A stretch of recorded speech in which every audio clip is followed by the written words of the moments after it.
Mr. Secretary, I want to ask you about the program. It's the United States Refugee Assistance Program, and this is a program that state is the manager of, but together with other cabinet secretariats, DHS and HHS, state plays the lead management role, and it is how to manage the U.S. refugee assistance programs in tandem with contractors who help the United States on that.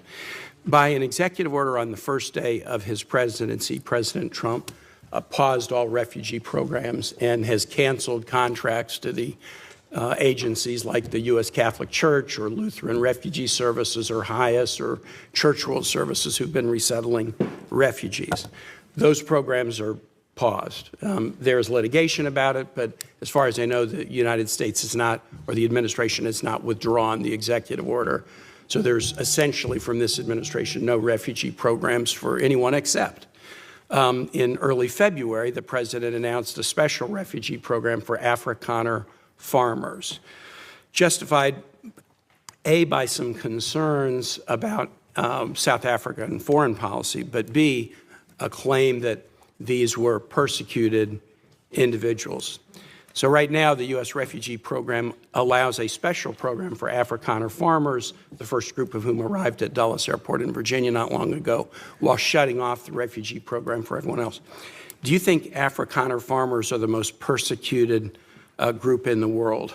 I think those 49 people that came certainly felt they were persecuted, and they've passed every sort of check mark that had to be checked off in terms of meeting the requirements for that. They live in a country where farms are taken and land is taken on a racial basis. Okay. Do you think they're more persecuted than Uyghurs or Rohingyas, or more persecuted than political dissidents in Cuba or Venezuela or Nicaragua, or more persecuted than those who would be threatened should they be returned to Afghanistan by violence by the Taliban? Well, the problem we face there is the volume problem, okay? If you look at all the persecuted people of the world, it's millions of people.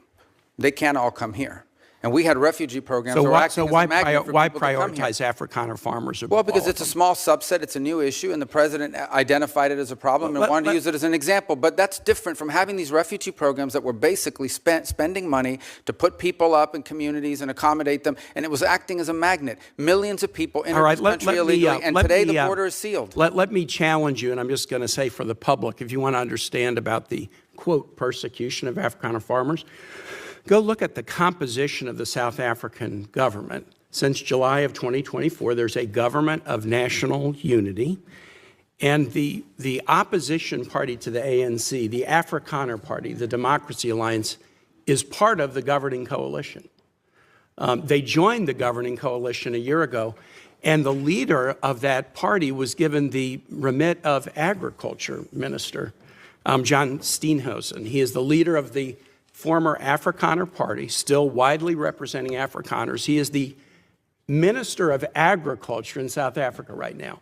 I assert that this claim that there's persecution of Afrikaner farmers is completely specious. Are you aware ever during the apartheid era in South Africa, did the United States establish a special program to allow South African blacks who were treated as second-class citizens in the apartheid program, a special program so they could claim refugee status in the United States? No, because I was probably in 9th grade or 8th grade at the time. Well, then I don't expect you to know. I'll just tell you, never has there been a program, a special program for Africans to come in as refugees to the United States. We've allowed special programs for people being persecuted for their religion, Soviet-era Jews. We've allowed special programs for people fleeing from communism, Cuba, Vietnam, the Soviet Union. We've never allowed a special program to allow Africans into the United States in an expedited refugee status until now. Afrikaner farmers living in a nation governed by a government of national unity that includes the main Afrikaner Party. And actually, an even more right-wing Afrikaner Party is also included in the coalition government. Now, would you agree with me, Mr. Secretary, that if we're interpreting the statutory phrase, a well-justified fear of persecution, we should try to do that in an even-handed way? I think we should try to do that in the interest of the national security of the United States. So okay, I agree with you too. We should.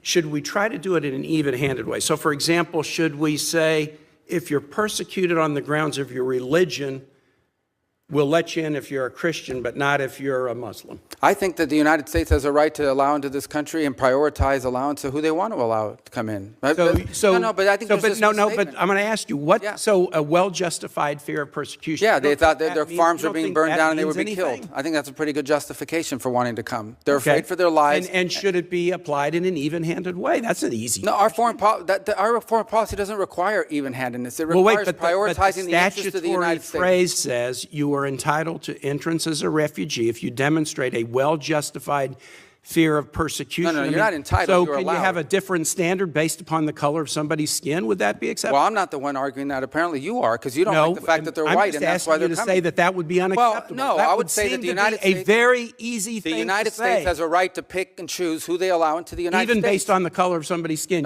You're the one that's talking about the color of their skin, not me. These are people whose farms were being burned down and they were killed because of the color of their skin. Well, Well, you've demonstrated enough because you think anyone should be allowed into this country for any reason because they met a certain criteria. Who has said that? We are going to prioritize people that come into our country on the basis of what's in the interest of this country. That's a small number of people that are coming. But you said this weekend that there would be more. But in other cases, it's harder to vet. In other cases, it's more difficult. And by the way, the United States admits people every year. 1 million people come to this country every year legally. 1 million and people now a year come to this there country is legally. one group of people that have an easy pass into this country. For the first time, this administration has said Afrikaners get an easy pass and refugee programs for the remainder of the world are shut off. And you can't say to the American public that we should apply this statute in an even-handed way. No, I think it should be applied in a way. No, well, you shouldn't be shocked. It should be applied in the national interest of the United States. Our immigration policy should be based on the national interest of the United States, period. End of story. If there is a subset of people that are easier to vet, who we have a better understanding of who they are and what they're going to do when they come here, they're going to receive preference, no doubt about it. There are a lot of sad stories around the world, millions and millions of people around the world. It's heartbreaking. We cannot assume millions and millions of people around the world. No country can.